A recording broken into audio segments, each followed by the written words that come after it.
Саламатсыздарбы, урматтуу жетекчилер, урматтуу ага эжекелер. Бүгүн сиздер менен атайын ушул Улуттук коопсуздук мамлекеттик комитетинин мекемесинде биздин жаңы ачылган академияда жолугуш айыл деген маселе көтөрүлдү эле, ушуну жолугушуп отурабыз. Негизги маселе өзүңүздөр жакшы билгендей 2025 жылдын мына жаңы жылыбыз башталып атат. Жыл башталаардын алдында жылга коюлган ар түрдүү талаптар бар, ар түрдүү маселелер бар.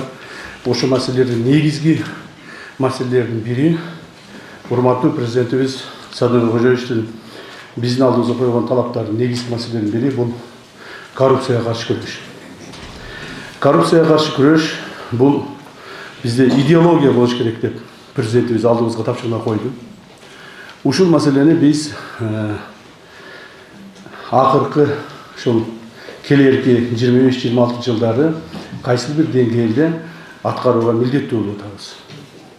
Ушунун баарын аткаруунун негизги маселесин биздин оюбузча, себеби биз ушул маселени алдыга коюп иштеп аткандан кийин бул маселе боюнча көптөгөн анализдерди өткүздүк, көптөгөн адамдар менен сүйлөштүк, көптөгөн чогулуштарды өткүздүк. Анан кийин ушул бир чечимге келип, бул негизинен бул маселени ушул жогорку окуу жайларынан, мектеп окуу жайларынан башташыбыз керек экен. Бул эми чын айтканда бир күндүк, бир айлык же болбосо кайсыл бир периоддогу жумуш эмес, бул жумуш ар дайым болуш керек. Жана ошо ар дайым боло турган жумушту баштоо бүгүн баштап атабыз. Мен ойлойм, биздин мамлекетибизде моундай жумуш, именно ушул маселедеги жумуш биринчи ирет болуп атса керек. Бул жерде биздин улуу агайларыбыз отурат, ошо агайларыбыз, эжекелерибиз бул боюнча эсиңиздерде болсо керек. Ошондуктан мен бүгүн ушул сиздер чогулуп өзүбүздүн сиздерге тааныштыра турган материалдарыбыз бар, докладдарыбыз бар, алдыңыздарда окуп, максаттарыбыз бар, ошолорду коюп, анан кийин сиздердин эгерде болсо суроолоруңузга жооп берейин деген маселеде сиздер токтолуп турабыз. Себеби бул маселе өтө олуттуу маселе, мамлекеттик деңгээлдеги эң негизги маселелердин бири болуп атат. Коомубузду өзгөртөбүз десек, мамлекетибизди өзгөртөбүз десек, эртең эле ушул жыл башкасын айтпайын, залда отурган эле ага эжекелерибиздин, баардыгыбыздын бала чакаларыбыз, мамлекетибиздин келечеги ушул маселеден башталышын туюшубуз керек болуп атат. Башка бир экономикабыздагы, финансыбыздагы жана башка маселелердин баардыгы именно ушул коррупция маселесинен башталышын баарыбыз туюшубуз керек болуп атат. Эгерде биз коррупцияны ооздуктай алсак, коррупцияны азайта алсак, токтото алсак, анда ошол эле баягы айткан экономикалык маселелер, ошол эле айткан билим берүү маселеси, ошол эле айткан финансылык маселе, ошонун баардыгы өзүнөн өзү кайсы бир деңгээлде чечилүүгө шарт түзүлүп кала тургандыгын билишибиз керек болуп атат. Ошондуктан урматтуу бүгүнкү чогулуштун катышуучулары, мен докладым орусча жазылып калыптыр, официалдуу тилде. Ошону официалдуу тилде мен силерге тааныштырып кетейин.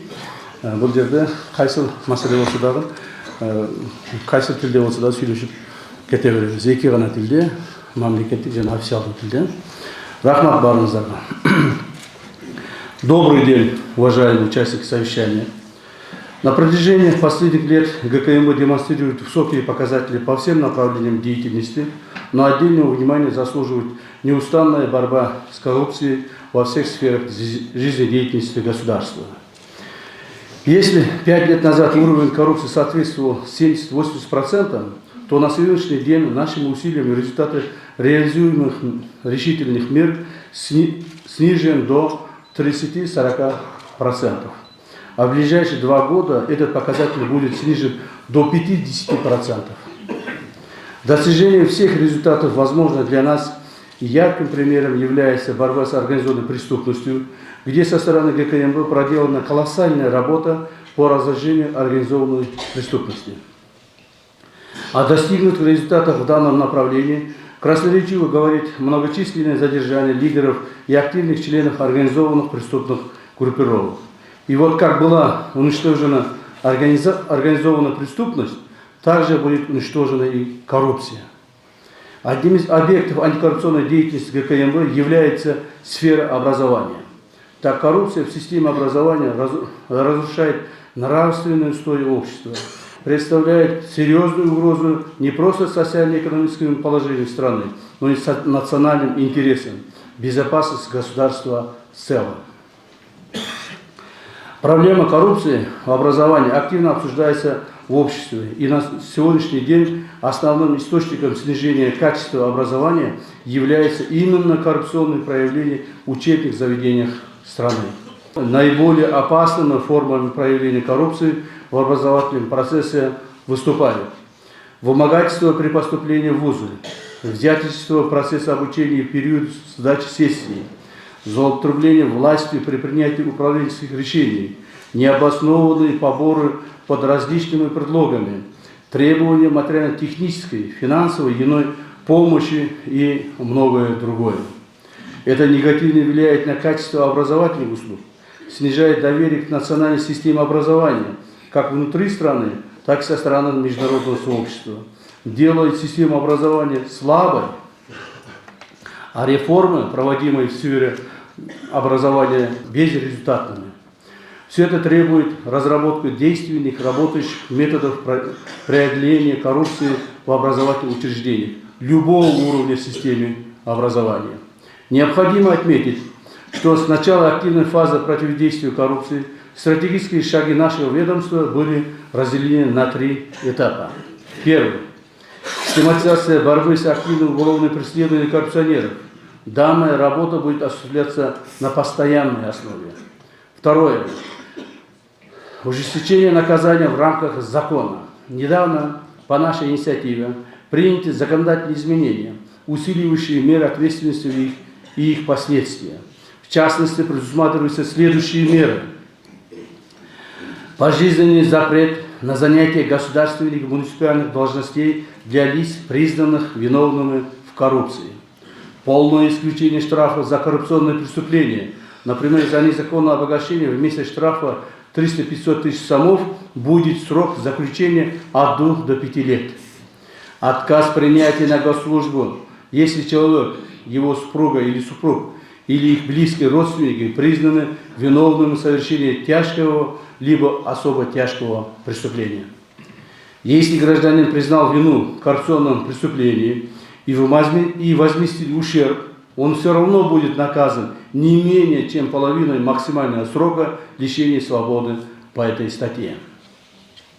То есть фактически устранены смягчающие нормы, позволяющие коррупционерам избегать реального наказания. Теперь не будет возможности отделаться штрафом, а спустя некоторое время вернуться на службу. Отныне даже полное сотрудничество не позволит уйти от тюрьмы. Следующим шагом является реализация мероприятий по максимальному исключению условий для коррупционных схем. Третьим этапом станет информационная работа, разъяснение и закрепление результатов. Данный этап нам предстоит реализовывать после исключения коррупционных факторов. Уважаемые участники, чтобы эффективно преодолевать коррупцию в образовании, нужно прежде всего знать ее причины. В данном направлении будет организована превентивная работа по сокращению коррупционных условий не только по сфере образования, но и по другим сферам жизнедеятельности государства. На текущем этапе всем присутствующим необходимо обеспечить разработку системных программных мероприятий по преодолению коррупции на уровне каждого образовательного учреждения. В группу таких мероприятий следует включить: первое. Развитие студенческого самоуправления и активной гражданской позиции у студентов. Большинство студентов опасается сообщать о фактах коррупции, тем самым покрывают коррупционеров и способствуют распространению коррупции. Второе. Разработка базовых принципов противодействия коррупции на уровне образовательного учреждения. Третье. Развитие механизма общественного контроля за образовательной деятельностью. Прежде всего со стороны родителей, общественных организаций, органов образовательного контроля. Своевременное и качественное внедрение предупредительных мер позволит значительно снизить коррупционные проявления на всех этапах образовательного процесса. Уважаемые участники сегодняшнего совещания, сейчас мы будем показывать вам слайды. На экране вы можете ознакомиться с отдельными результатами нашей работы в части противодействия коррупции в сфере образования. Кроме того, вы после показа данного слайда можете задавать любые вопросы, интересующие вас. Мы готовы ответить открыто. Здесь нет никакой, сегодняшнее совещание должно нести как рабочий характер. Здесь не должно быть какие-то там где-то руководители, где-то начальник, где-то подчиненные. Нет. Мы должны здесь с вами вместе обсудить данный вопрос и каким-то образом, конечно, все мы не можем понять полностью. Кто-то мало, кто-то понимает или даже знает, что побольше получал информацию. Информационное, как говорится, совещание сегодня. По ходу показания слайдов я буду, если что нужно будет, где-то я комментировать. Поэтому, наверное, мне нужно будет удалиться, да, или где-то. Давайте я вас сюда сяду, чтобы удобно было. Көзіме-көз қарап тұрып сөйлескенде, маскын шешкенде өзім жақтырамын да. Өзіңіздерге белгілі болғандай, өзіңіздер көргендей, слайдтардан көрдіңіздер, бүгін мемлекетіміздегі болып жатқан жұмыстар бойынша, коррупцияға қарсы күрестер бойынша жиынтықтарына біраз біз таныштырып өттік. Емін үшін біз ушул мәселені сіздердің алдыңызға қойып отырмыз. Тағы бір жыл айтып өтейін. Қайрадан мына орысша жазылып қалды да, мен докладтарым аралашып кете береді, орысша, қырғызша болды. Бұл жерде біздің адабиятта, қырғыз тілінде біздің аға ежелер болса мен ұрыспайсыңдар, алдын ала кешірім сұраймын. Мақұл, емін үшін қырғызша, орысшаны араласып сөйлеп отырсыңдар деп, ертең дағын мен ұрысып жүрмеңіздер. Мұғалімдердің алдында сөйлештігі қиын. Себебі бардық біздің қаталарымызды оңдап қарап тұрасыңдар, біз аны білеміз. Урматтуу аға ежелер, насколько вам хорошо известно, вы получили полную информацию по слайдам по борьбе с коррупцией с нашей стороны, со стороны органов национальной безопасности. Была проведена колоссальная работа за эти 4 года. Вам уже показали тем, что когда в 2020 году, в октябре месяце, во главе с Адыром Кожоевичем новая власть пришла к власти, управления государством, по нашим данным, коррупция была охвачена вся страна, все общество. Приблизительно это было на уровне 70-80%. Это что означает? Везде, всюду была коррупция.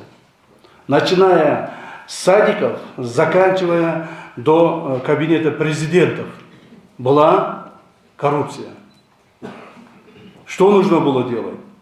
Было полностью разложено, произошло разложение структуры управления государством.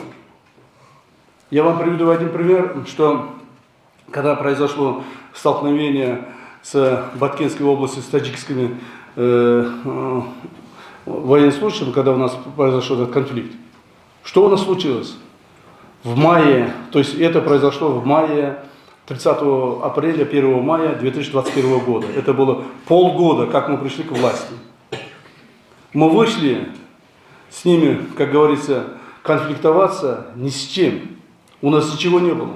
Вот здесь сидят наши военные, они не даст мне соврать.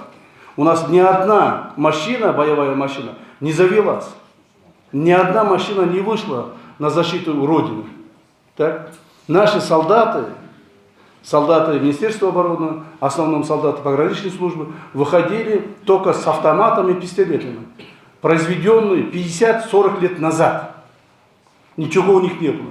Даже у них бронежилетов не было, чтобы одеваться, выходить. Поэтому у нас потери были большие. Так. Наши солдаты пограничной службы выходили охранять государственную границу на тех УАЗиках старых, которые нам выдавали лет 10, 15, 20 лет назад. Или на этих портерах.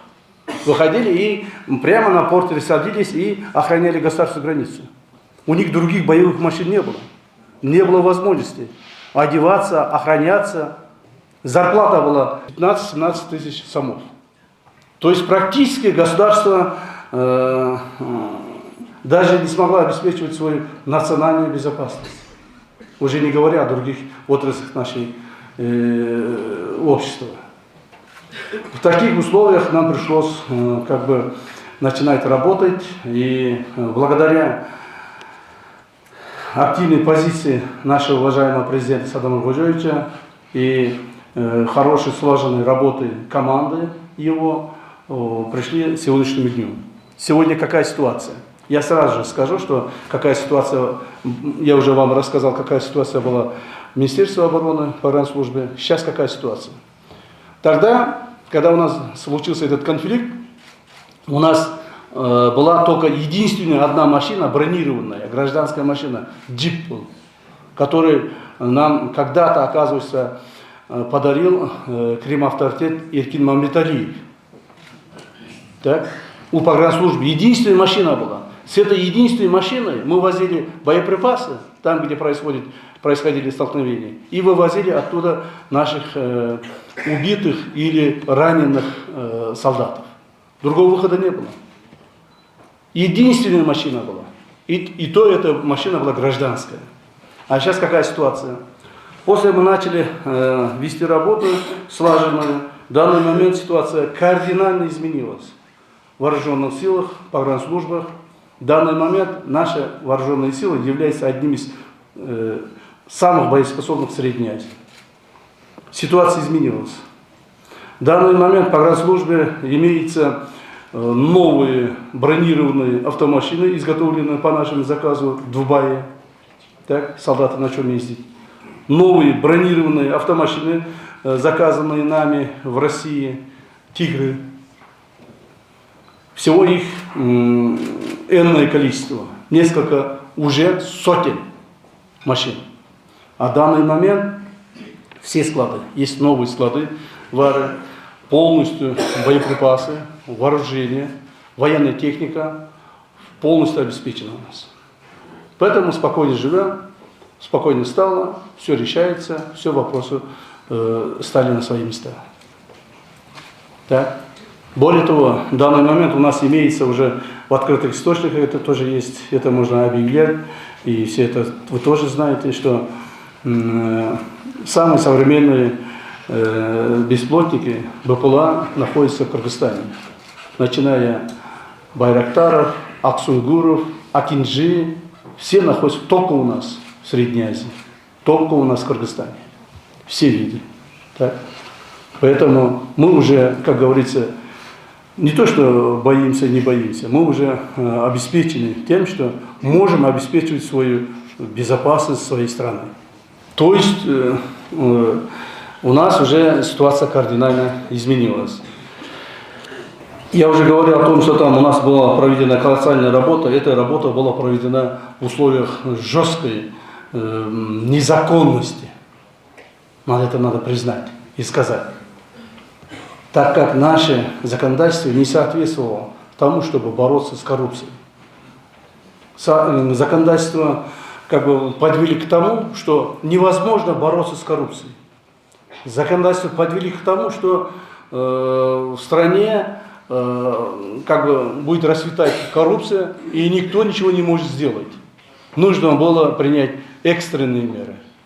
И нам пришлось эти меры принять, но в результате чего вы сами видели, в страну было возвращено в суммарном виде около 2,4 миллиарда долларов нанесенного ущерба. Это сотни школы, сотни садики, сотен земельных участков, образовательных учреждений и другое. Всего там около 1174 объектов.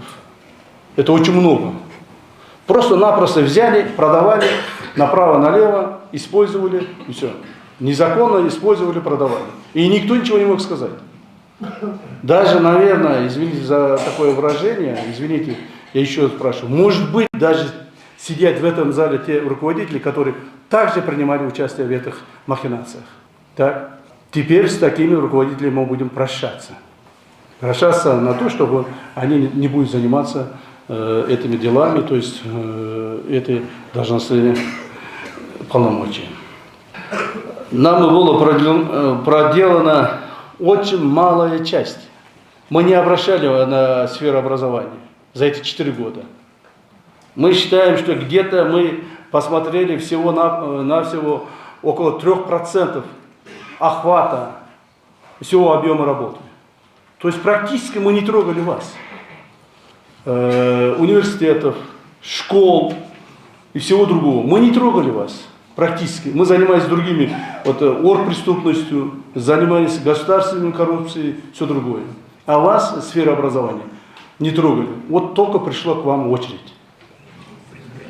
Имейте в виду. Я открыто говорю вам. Пришла в очередь сфера образования. Теперь мы будем досконально заниматься с каждым университетом, каждым учебным заведением. Теперь мы будем работать с каждой школой. Так как уже оргпреступности нет, сами знаете, да? Какая у нас была оргпреступность? Оргпреступность была такая, что вор в законе, положенцы, смотрящие по всей стране охватили власть. У них была система такая же, как у государства. У них был президент, вор в законе, так, и остальные. По областям, по районам, по городам, смотрящие и положенцы собирали деньги у предпринимателей, у всех других там. То есть у них своя структура такая, очень мощная была. Нам пришлось принять вынужденные меры. Я вам более того скажу, чтобы вы убедились, уважаемые работники сферы образования, вы убедились, я вам скажу правду, тем, что мне пришлось принять решение о ликвидации воров в законе. Понимаете? Ради государства. И это решение я принял, я вам сразу скажу. И мы его ликвидировали. В дальнейшем ликвидировали его сообщников, его других членов оргпреступности. И сегодня страна освободилась от этой путаницы. В стране нет оргпреступности. Это единственная страна в Центральной Азии, даже вообще не в Центральной Азии, наверное, постсоветских стран, у которого не имеется оргпреступность. Сейчас предприниматели никому не платят, как ранее. Базары, рынки, торговые центры и все другое. Все платили. Сейчас никто не платит. Первое время, когда после того, как мы их ликвидировали и убрали, даже предприниматели бегали, они искали, кому платить. Понимаете? Даже они к нам приходили, кому теперь платить, кому теперь отдавать те средства, которые они десятилетиями отдавали.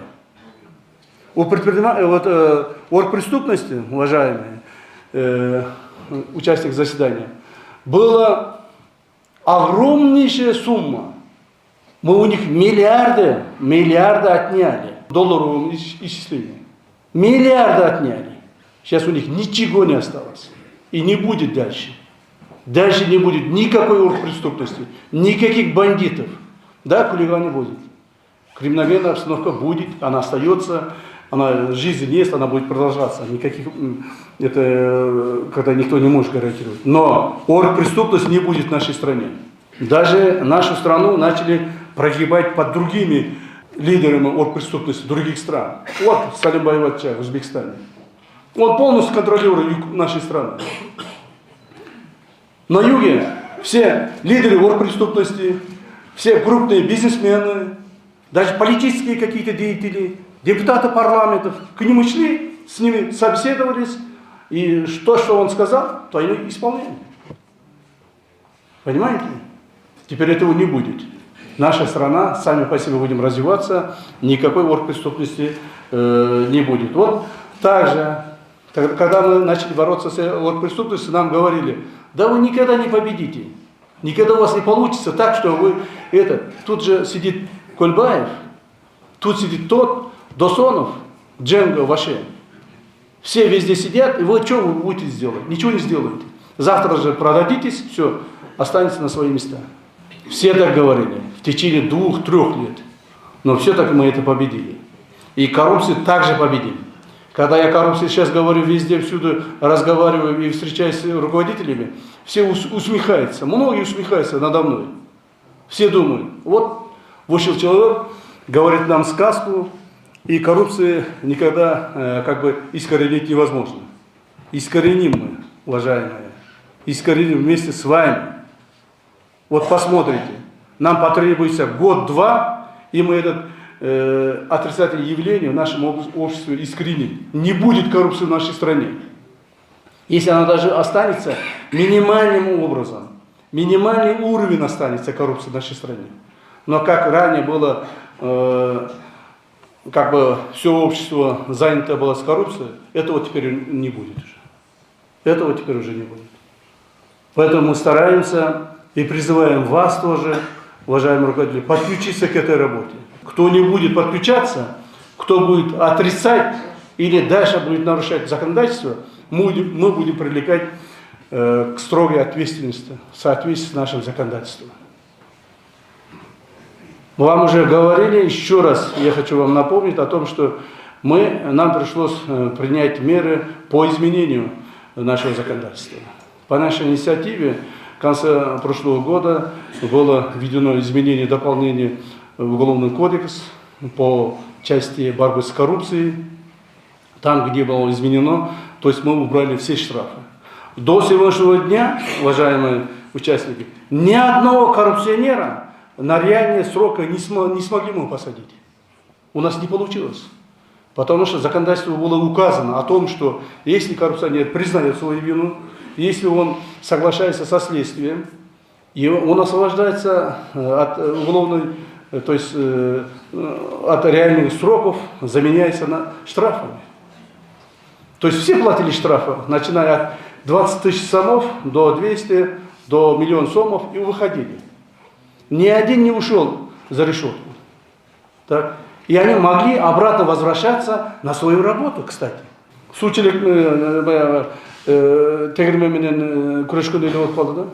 Мы тут боремся, они обратно возвращаются. Мы боремся, они обратно возвращаются. Они оплачивают там каких-то тысячи, может быть, 2000, 5000 долларов и обратно возвращаются на свою работу. Теперь этого не будет. Теперь эти штрафы полностью убрали. В соответствии с нашим новым законодательством, которое подписан нашим президентом 31 декабря, оказывается, я думал, этот закон будет выступать с 1 января. Нет, в силу будет выступать с 21 января, оказывается. Есть сроки, указанные в этом законодательстве, оказывается, я не посмотрел.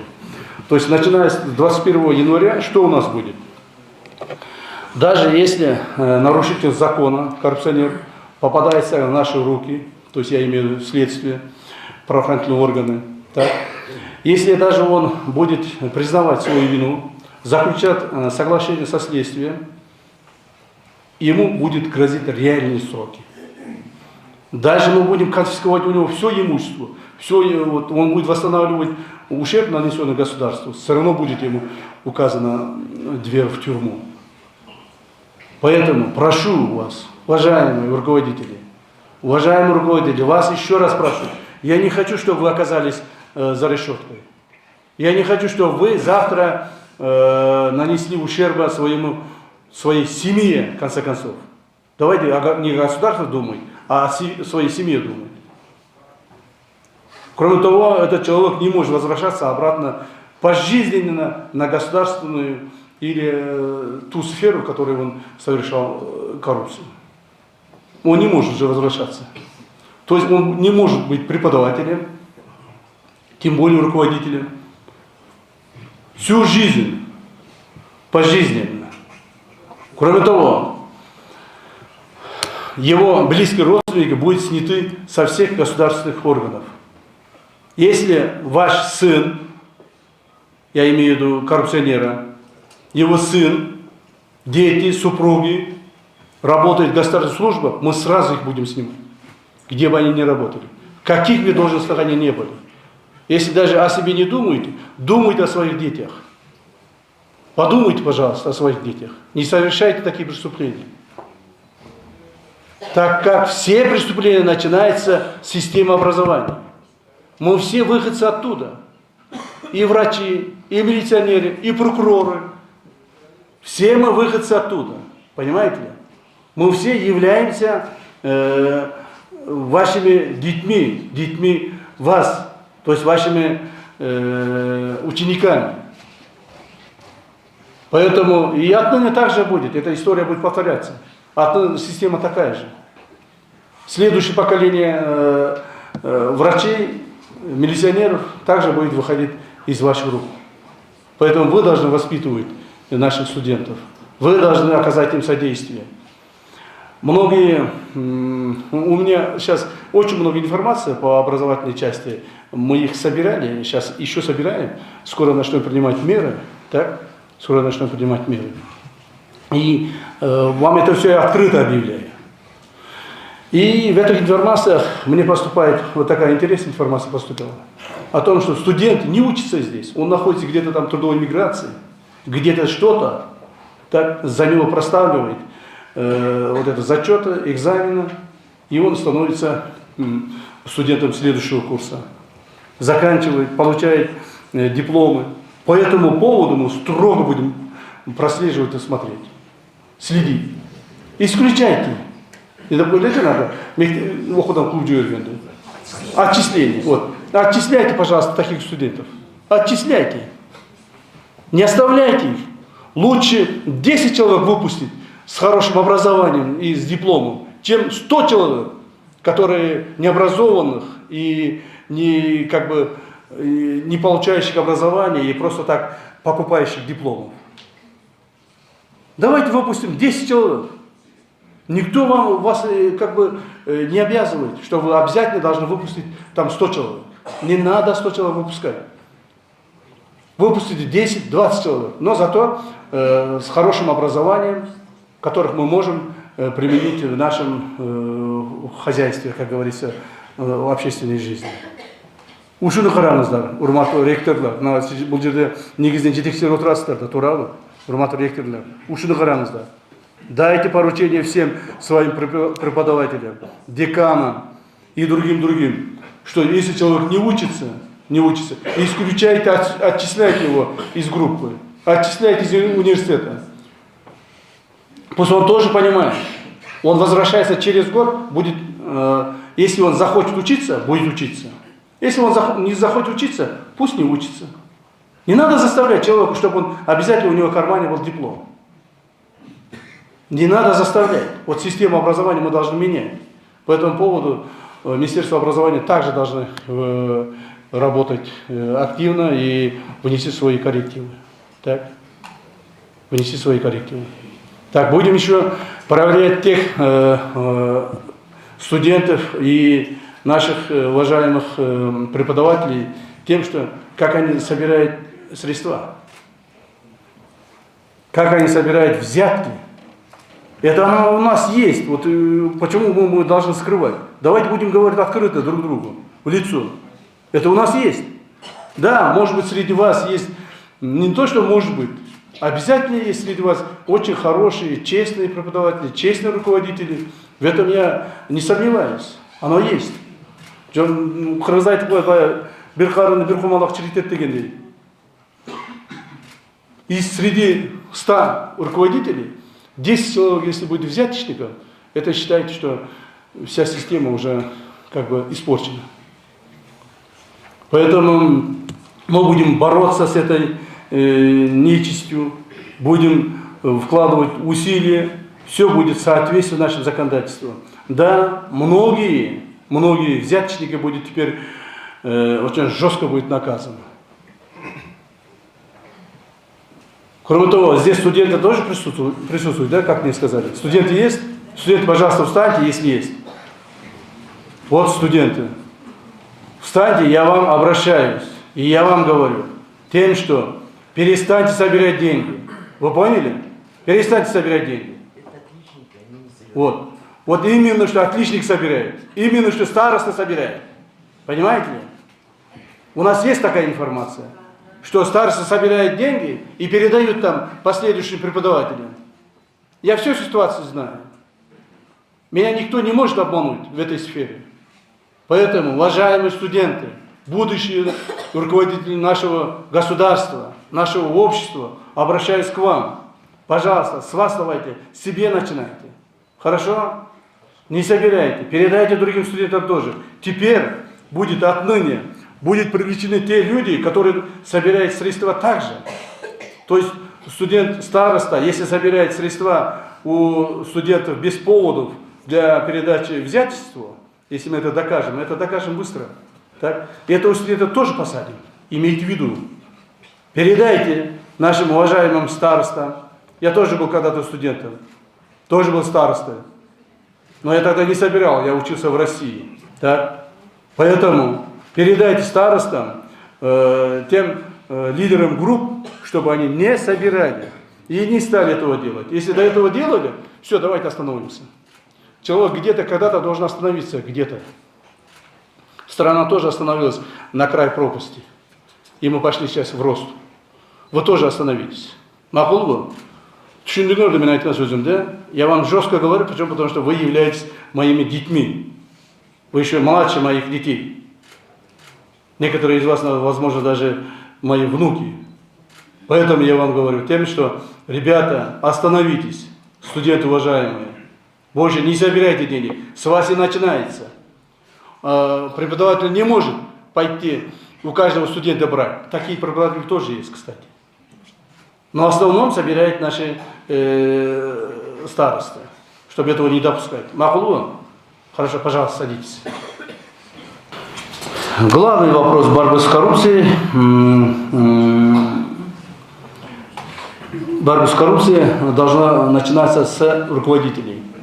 Если руководитель не перестает заниматься этими преступлениями, то подчиненный никогда не будет переставать. Поэтому руководители, ректора основном, да, директора, которые здесь сидите, передайте другим тоже. Вы, пожалуйста, начинайте с себя. Начинайте с себя. Не надо собирать денег, обогащаться за счет студентов или за счет преподавателей, за счет вузов. Байлықтың түйі болмайды. Уже достаточно накопили некоторые руководители. Мы их тоже знаем. У нас есть статья «Незаконное обогащение». Будем завтра спрашивать, откуда у тебя двухэтажный дом? Как ты получаешь зарплату? Ты всю жизнь работаешь преподавателем, получаешь зарплату $1000 в месяц, и у тебя там трехэтажный дом, который стоит там $500 000. И ты ездишь на трех машинах, которые там 100 000, $50 000. Откуда у тебя такие деньги? И этот законный спрос будет. Есть статья в законе, незаконное обогащение. И мы будем это спрашивать. Будем сейчас расспрашивать каждого ректора. Его состояние, житье, бытие, чем он занимается, что он делает. Каждого директора будем спрашивать. Поэтому, уважаемые ректора, начинайте с себя. С сегодняшнего дня начинайте переоформлять свое имущество на других. Так? Переоформить мы тоже будем знать. Кому переоформили, как переоформили. То есть все, государственная структура в наших руках, знаете, да? Я не скрываю. Вся государственная структура в наших руках. Органы национальной безопасности. Вся информация есть. Мы всех в этом обществе, в государстве курируем. Все отрасли. Не думайте, что мы просто сидим там в одной кабинете, там, в одной здании, а туда не будем выходить. Нет. И образование, и медицину, и все другое. Кстати, медицина тоже скоро подойдет. Сейчас мы образование наведем порядка, а потом медицина подойдет. Просто-напросто у нас не хватит сил, средств, чтобы распыляться. Сейчас мы занялись образованием, и это образование мы наведем порядка. В течение года, скорее всего. Я уже говорил о том, что там до сегодняшнего дня органы национальной безопасности не смогли добиться посадки в тюрьмы ни одного коррупционера. Запомните, мы не смогли это сделать. То есть, аларды қармаймыз, алып келеміз, мы их задерживаем, держим в СИЗО, а через 2-3 месяца или там через полгода отправляем в суд, а через суд они освобождаются. Потому что есть статья в законе, была статья в законе о том, что они освобождаются через штрафы. Теперь этой статьи нету. Мы их задерживаем. Теперь что будет? Мы их задерживаем, расследуем, будем держать в СИЗО 2-3 месяца, полгода, потом передаем суду. Суд будет рассматривать статьи Уголовного кодекса и будет осуждать. Никаких штрафов не будет. Естественно, будем забирать все имущество его, близких, этот человек будет угодить в тюрьму. В тюрьмах будет ходить. Понимаете? Не по аудиториям, не по кабинетам учебных заведений, а по коридорам зоны. Это очень печально. Это очень печально. Поэтому, пожалуйста, остановитесь. Мен бұл қайырлығанның себебі сіздерге түсіндіріп қояйын деп отырмын да. Профилактика это тоже есть, как говорится, излечение. Сіздерге профилактика қылып қояйын, ұғып қойыңыздар. Вы знаете серьезность наших намерений. Мы очень серьезно намерены, чтобы там добиться искоренения коррупции. Қарабайыз, кешіресіздер, ким профессор, ким академик, ким дағын қандай даражасы бар, қанша жыл іштеді, аға қарабайыз. Если попал человек в взятках, если попал человек, если человек даже не попал, но он организовал коррупционную схему, которых мы будем тоже выявлять. Коррупционную схему организовывать, то есть ректор никогда не берет себе в руки деньги. Он берет через своих доверенных лиц, 2-3 человека есть, имеется. Через него организовал коррупционную схему. Так? И эту коррупционную схему мы будем выявлять. И это мы знаем, в каких вузах оно имеется, она продолжается. Бүгін шығасыңар, барын айтқыла, болды, маға жақындауа, мен мұны жасабайын, жоқ дегенде 1 жыл жасабай тұрайыншы деп. Анан кейін 1 жылдан кейін баштайсыңар, анан қылығы түшесіңер. Понимаете ли? Этого не должно быть. Шундай болбош керек да, ойлауға болады, бұл 1 жылдық екен, жарым жылдық екен, анан 1 жылдан кейін бұлар Минздрав өтіп кетеді екен, бізде қарабай қалады екен деп. Андай да емес. Андай да емес. Мұны да қараңыздар. Себебі біз барын орнына қойып келетамыз бы, аз Минобразование, то есть сфера образования орнына қойсақ, бұйырса, так, коррупционный схемаларды исключать етсек, студенттердің таза оқуын исключать етсек, ушинтип бір жоқ дегенде бір 4-5 жыл қатты қарап тұрса, потом қоғам өзі көніп қалады шуачы. Қоғам көніп қалғаннан потом уже не допустит. Потом уже без нас уже никто не допустит. Потом студенты тоже привыкнут. Потом и студенты будут знать, и преподаватели будут знать, и руководители будут знать. А потом никто уже больше не будет заниматься. То есть мы вечно не будем держать. Вот в этих кулаках будем держать 2, 3, может 5 лет.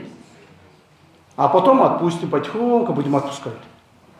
Уже общество само привыкнет, общество само будет управлять. Так? Государственная система будет работать. Так как во многих сферах государственная система просто-напросто не работает. Не работает. Вот система прокуратуры, органы прокуратуры. Вот здесь давно Айбек Байкев Затрат, бізде заслуженный юрист, который многие лет, годы работал, отдал прокуратуру. Органы прокуратуры. Мы ни одного человека не смогли посадить. Просто-напросто не получилось. Вследствие чего в прошлом году, да, случилось, это когда мы у них следствие убрали.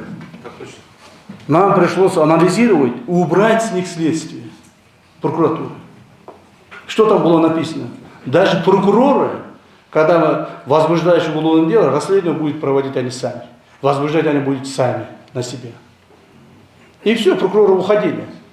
И по всей стране у нас очень много стало проверок прокуроров, и проверок прокуроров сводилось к тому, чтобы получение взяток. Все.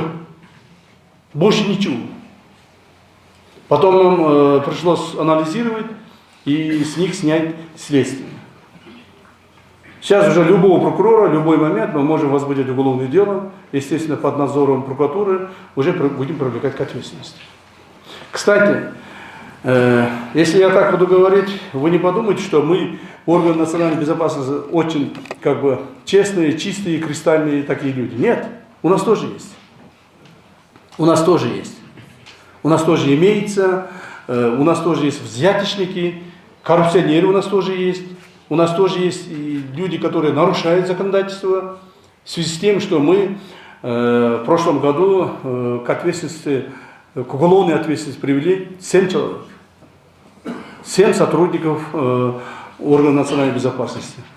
Около 20 человек, по-моему, я уволил, да, я уже не помню статистику. Так? А взыскание уже очень многим людям дает. То есть мы тоже вместе с вами исправляемся, но тем не менее у нас более-менее структура, налаженная структура, я сам лично контролирую, и у нас ежедневная работа идет. Так. Кроме того, мы приняли решение по поручению нашего уважаемого президента тем, что ни в коем случае, ни одного случая не должно быть преследования или привлечения к уголовной ответственности невиновных лиц. Ни одного человека не должно быть. Одного человека допустили, мы, значит, сломали жизнь, судьбу человека. Понимаете? Этого мы не будем допускать. Если кто это будет допускать, какой орган или какой ответственный человек в нашей структуре, в силовых блоках, мы этого человека самого будем привлекать к ответственности. Вот такие строгие, как говорится, ответственность поставил перед нами уважаемый наш президент. И мы все задачи, поставленные перед нами нашим уважаемым президентом, мы выполняли и будем выполнять на 100%. Никаких 99%, на 100%. Поэтому, Урматту, уважаемые участники сегодняшнего совещания, уважаемые руководители, уважаемые ага и джекелеры, примите наше сегодняшнее совещание, как говорится, не как угрозы, а как бы информацией для себя. Я думаю, возможно, эта информация вас спасет от этих необдуманных действий. Возможно, спасет. Возможно, сегодняшнее заседание, многие после этого заседания передумают, переделают свою работу. Вот тогда мы будем достигать своей цели и задачи. А так, наша работа, скрупулезная работа, мелочная, скрупулезная, ежедневная работа будет продолжаться днем и ночью. Например, я вам сразу скажу, я всегда говорю, потому что так оно есть, ежедневно я прихожу на работу в 5 утра. В 5 утра на работу я прихожу. До 8-9 часов ознакомлюсь со всеми вот этими бумагами, со всеми информацией. У меня много информации. Читаю, смотрю, вижу, через компьютер смотрю, все, много чего вижу. Так? А потом, начиная с 9 часов, уже занимаюсь оперативной деятельностью. Так? Поэтому ни одна информация, как бы, без моего рассмотрения не останется. Мақұл, егер де сіздердің жұмыстарыңыздар болса, бізге қайырыла тұрған, қайырлыңыздар. Біріншіден менің орынбасарларым всегда готовы вас принять. Возможно, я не смогу принять, потому что я очень мало контактирую со всеми людьми. Очень мало. Особенно руководителями. Вот даже, вот я вам сразу скажу, с начала Нового года, сегодня прошло 16 дней, ни один министр ко мне еще не попал. Ни с одним министром я не разговаривал, не встречаюсь. Потому что, возможно, так получится, что завтра я должен посадить этого министра. Понимаете? Я не хожу ни на тои, на все другие, кроме поминок. Не хожу ни на какие мероприятия, ни с кем не общаюсь, ни семейные, ни дружеские, ни другим образом. Вот даже вот здесь Нура сидит, да? Они меня приглашали, вот Нура, мы вместе учились в Томске, в России. Они меня приглашали 28 числа, правильно, перед праздником. Я туда не пошел. Семейный у нас был сбор, я туда отправил жену, я сам не пошел. Так как туда придешь, сразу начинается просьба, начинается знакомство, начинаются другие моменты. Я очень жестко к себе отношусь. Извините, очень жестко к себе отношусь, чтобы выполнить государственную задачу. Менде уже туған ұрықтар деле қачып қалышты, достар деле қачып қалышты, ешкім уже жақындабай қалды мағанчы. И это хорошо. С одной стороны, я такую обстановку создал вокруг себя, что это хорошо. Поэтому я вас тоже прошу, чтобы все время не пытайтесь ко мне попасть, мои заместители будут принимать, и мы будем принимать меры. Сұрауларыңыз болса жауап берейін. Барын айтып қойдым ұқсайды, бірақ.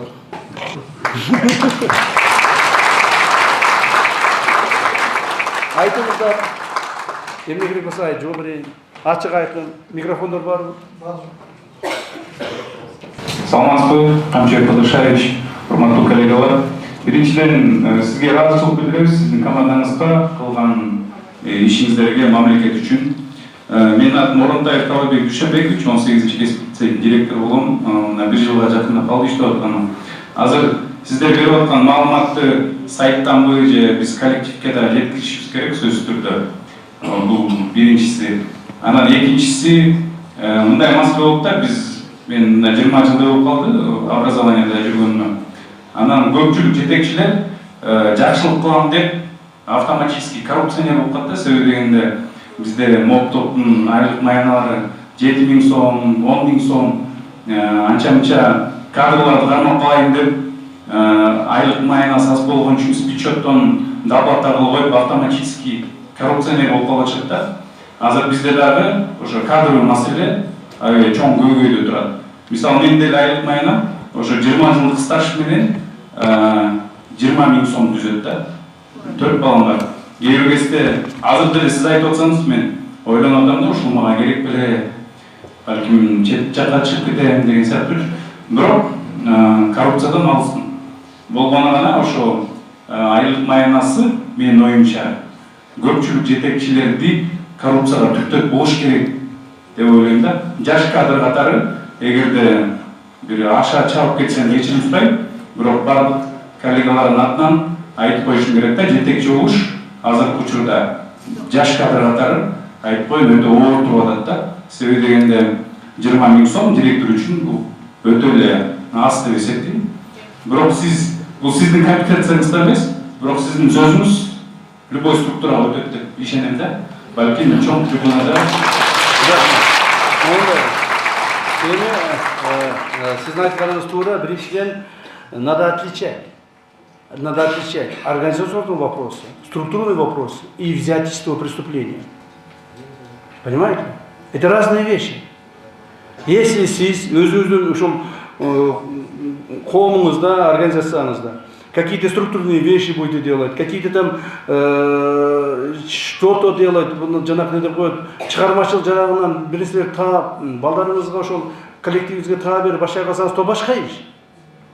А вот взяточество, так, коррупция — это другое. Ушуну отличие кылгыла да. Анан биздин айлыгыбыз аз, туура, айлыгыңар аз. Ну а что делать, ребята? Будем потихоньку подниматься. У нас, когда мы пришли к власти, имейте в виду, уважаемые, сиз атыңыз ким эле? Талай. Мындайда биз баягы бийликке келгенде биздин бюджетибиз где-то было вокруг около 200 миллиардов сомов. В данный момент бюджет 700 миллиардов. Понимаете? В первую очередь этот бюджет мы начали выкладывать на укрепление обороноспособности и обеспечение национальной безопасности. Вот как раз мы сейчас будем переходить к образовательной сфере, сфере медицины. Недавно подняли зарплату медицины, сферы медицины. Недавно подняли зарплату судей. Маған 3-4 судья ийдап келди.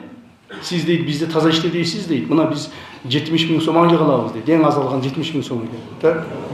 Анан себеби они рассматривают миллиардные дела. Вот такие дела не рассматривают, поэтому не знаю. Анан бизде ротация вот баягы эмеге барып иштеп аткан судьялар экен да, жанагы түштүк жакка барып иштеп аткан судьялар. Бизде квартирага 30 000 сом берем дейт. Так. Тамак ашыма 20-30 000 кетет дейт. Бала чакама 10 000 калса калат, калбаса жок дейт. Эгер честный аракет кылсаң дейт. А что тебе нужно десем, биздин зарплатабыз көтөрүп бергиле деди. Мен президентке предложение киргиздим. Президентибиз өзүнүн указы менен судьялардын зарплатасын 2 есе көтөрдү. Сейчас судьи получают минимально 140-150 тысяч сомов. Вот видите, вам тоже эта очередь подойдет.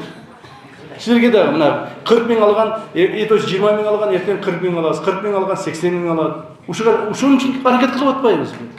Вот все это наши вот это работа к этому. Все кетип атпайбы. Анан дагы бир маселе сиздерге жетекчилер. Сиз эң жакшы сөздү көтөрдүңүз да. Жанагы организационный жумуштар менен коррупционный жумуштарды аралаштырбагыла да. Это две разные вещи. Две разные вещи.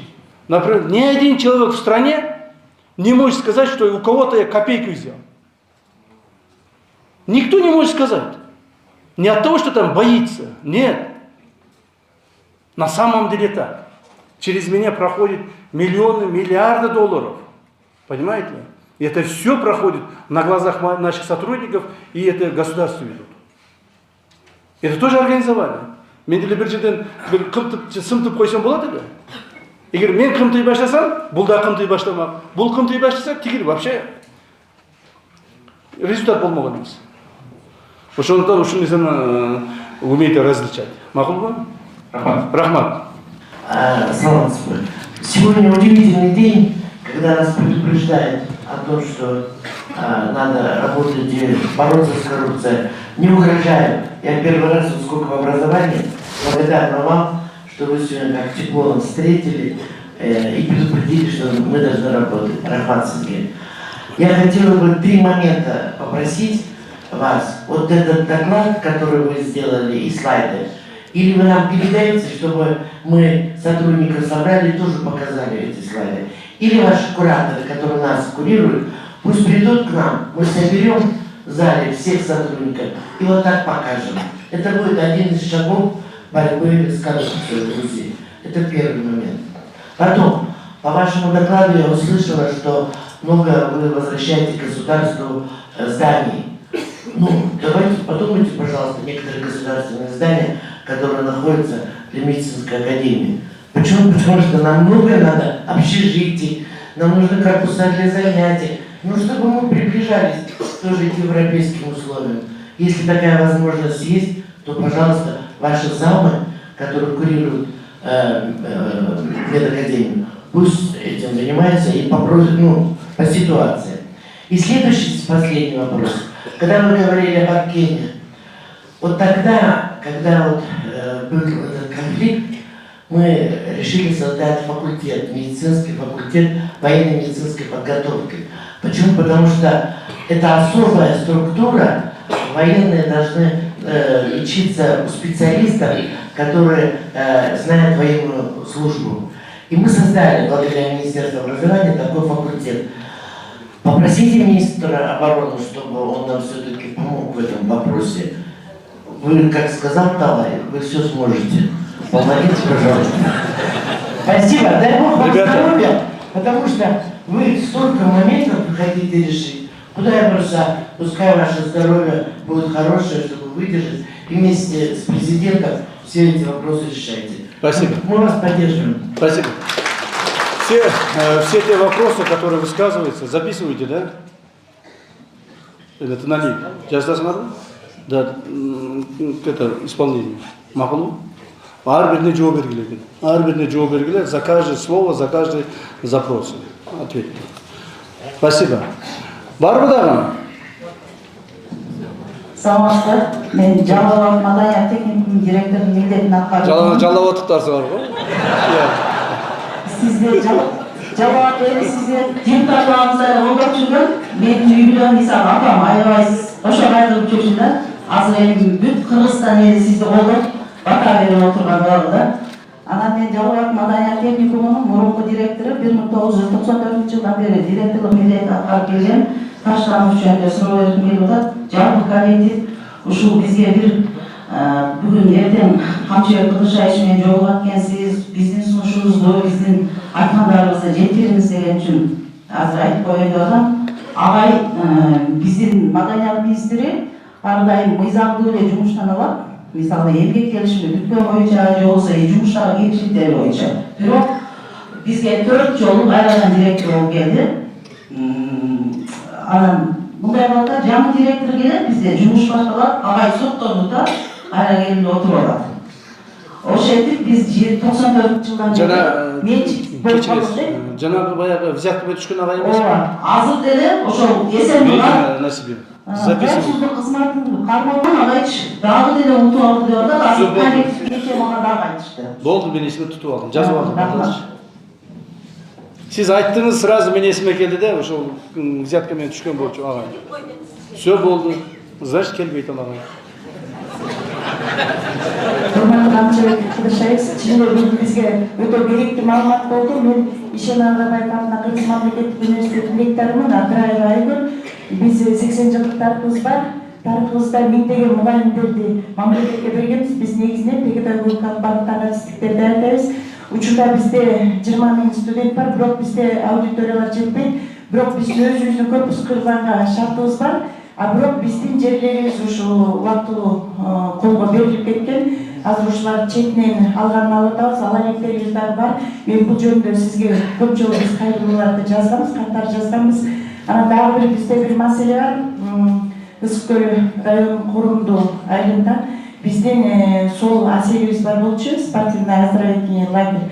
Азыр Семиран, ал мамлекетке. Кстати, Семиранды biz жакында забрали. Ошону бул биздики болчу да. Пожалуйста, покупайте у государства. Потому что в свое время его продали. В свое время продали, или там, не знаю, что-то было. Biz аны мыйзамдуулугун карап чыгып туруп, мыйзам бузган экен. Аны Семиранды, кстати, Семиранды biz сатылыш боюнча алган жокпуз арткачы. Его связь с ОПГ взяли. Связь с ОПГ. Сейчас Семиран государство в нашем виде находится. Хотите обратно взять? Ондай бір куруп коюптур. Ошол биздики болчу да. Сонун кылып куруп коюптур. Алыңыздар артка. Сатып алыңыздар. Я давайте дам возможность. Купите давайте в государство. Бизге чын эле мугалимдер үчүн дагы биздин жанагы институт повышения квалификации ушу тренингтерди өткөнгө бизде химия, биология факультетке талаа практикалар аябай кыйналып атабыз. Бул ошол кайсы 2000 жылдардын башында ошол берилип кеткен экен да. Ушундай бизде көп маселелер бар. Анан кээде ушуларды кайра кайтарып алууда мага дагы келип ушул бир коркутуулар дагы болот да, бирок Смотрите, эгер сизди мындай кылыңыз, эжеке, мына сөзүңүздү коркутуу дегенге, эгерде кимдир бирөө коркутса, вы просто дайте заявление, и все. От вас требуется всего одна бумага. Укажите, где, когда, что, к чему, бүттү, ким болсо дагы, извините за такое выражение, мы голову оторвем. За такое отношение. Хорошо? За такое отношение мы голову оторвем. Давайте, ребята, возьмите с кем? Турсунов, алтасыңарбы? Жазгыла ошолорду. Анан жанагы Семиран боюнча, Семиранды ошондой кыласыз, макулбу? Эгерде ала турган болсоңор биз тигинен тартып алдык, алардыкы сонун кылып ремонт кылып жасап коюптур, бандиттерчи. Мы бандитов забрали сейчас. Сейчас мы хотим вам отдать, пожалуйста. Например, таможня мына Марал деген бир пансионат барды билесиздер, Акмарал беле? Акмарал тоже купили. Мы забрали у Кольбаева, передали таможникам. Кумтөргө Мамбеталиев деген саттык. Мамбеталиев, Эркин Мамбеталиев бандиттин эмесин алып саттык. Дагы башкаларын алып койдук. Көп, бир 10 чакты пансионатты көлдөн алып койдук. Бир дагы бандит, ни один бандит, ни один ОПГшник не должен быть богатым. Мы сперва у них все взяли. Все у них поддержка финансовой части убрали. Теперь они что? Они уже не бизнесмены, бандиты, они уже көчөдөгү баягы карманщиктер болуп калышат. Или будет свою жизнь, оставшуюся жизнь будет проводить в тюрьмах. Вот так вот. Они не должны мешать жить обществу. Туурабы? Тигилер мени билесиңер, Эркин Мамбеталиев үйүн билесиңер, бардыгыңар. Көпчүлүгүңөр билесиңер көлдөгү. Баягы өрнөктө. Үйү бар эле, үйүнүн астынан баягы трасса барго, чоң трасса. Ошонун астынан эме кылып казып өтүп. Баягы эме кылып болгон, не деп кой, туннель кылып алган. Туннель кылып, а бул жагына болсо көлгө чейин без никаких документов полностью построил этот большой пансионат. Так? Мы это все забрали. У Кольбаева, например, забрали все, даже маленькие квартиры не оставили. Дома, бар, сарс, кафе, магазин, ресторан, все забрали. Так? Единственное, я дал поручение ребятам, чтобы их дети не оставались на улице. Двое дочери 2 квартиры отдали, обратно вернули. Так? Сыновьям одному квартиру, другому дом чопанати отдали. Дом такой маленький, кичинекей дом бар экен, ошону бердик, кайтарып бердик. Аялына дагы 1 квартира берейин десек, аял айтты, жок, мага машинаны бергиле. Ресторанды бергиле деди. Мока деген ресторан бар, билесиңерби, мына Асанбайда. Ошону Көлбаевдики экен, ошону бергиле мага, мен я должна жашайын дедиле, ошону кайтарып берип койдук, болду. Бирден имущество бердик, что көчөдө калбасын деп. Калганын все забрали, все до единого забрали. Понимаете? И так будет дальше. Кстати, залда химиктер бар, кол көтөрүп койгулачы, химиктер. Мен бир дагы немен жок го. О, химик бар экен. Сиз мына эки адам бар экен, химиктер. Жакшы химиктер дагы бар экен, А то ойлодум эле химик мен эле окшойм депчи. Кайерге барып эле химиктер ким бар десем эле жок, эч ким жок. Химиктер чамасы көтөрүлбөйт окшойт эч жакта. Иә. Макул, рахмат анда. Камчы Кылматович. Барбы? Айтыңыз. Саламатсызбы? Саламатсыздар, кесиптештер. Мен Үгүл Сарабек шаһарындагы Кыргыз мамлекеттик маданият жана искусство университетинин директору Түмөнбек Кулдош. Урматтуу Камчы Кылматович, мен сизге 3 өтүнүшүм бар. Биринчиси, мен сизди университетке конокко чакыратын элем. Анткени биз Кыргызстандагы маданият жана өнөр тармагындагы кадр даярдаган титулдук окуучубуз. Bir iki yıldan beri biz bu üniversitede 60 yıllık юбилейге dayanamız. Biz 30 yıldan beri okul korpuska жетпей жүрөбүз. Biz Сибирге полиграф комбинатының жатаканасында жашап жаткан окуучубуз. Урматтуу президент Садыр Нуркожоевичке чейин министрлер кабинетинин төрагасына биз эми эки министрликке баш ийебиз. Билим берүү жана илим министрлигине, маданият министрлигине. Бүгүнкү күндө азыр 25-жылга пландалып атат. Бизге жаңы корпус салабыз деген болуп атат, бирок муну сиздердин бир жеке көзөмөлгө алып коюшуңузду өтүнөм. Анткени биз Кыргызстандагы жакалан жалгыз искусство жана маданият университети болуп жыргаткан окуу корпусубуз жок, же сахнабыз жок, же спорт залы жок, же студенттик ашкана жок. Ошон үчүн бул эми мамлекеттик маанидеги окуу жай болгондон кийин бизге мамлекеттик камкорлук да керек деп ойлойм. Анткени мамлекеттин бюджетин өскөнүн көрүп атабыз, сиздер жакшы иштеп атасыздар. Эми көптөгөн окуу корпустар, көптөгөн имараттар салынып атат. Эми маданият жана искусство университетине да бир корпус салып беришиңиздерди өтүнөт элем. Так, жериңер барбы? Жерибиз бар. Так, Тыналиев, записывайте. От нас, от ГКМБ спортзал. Салмову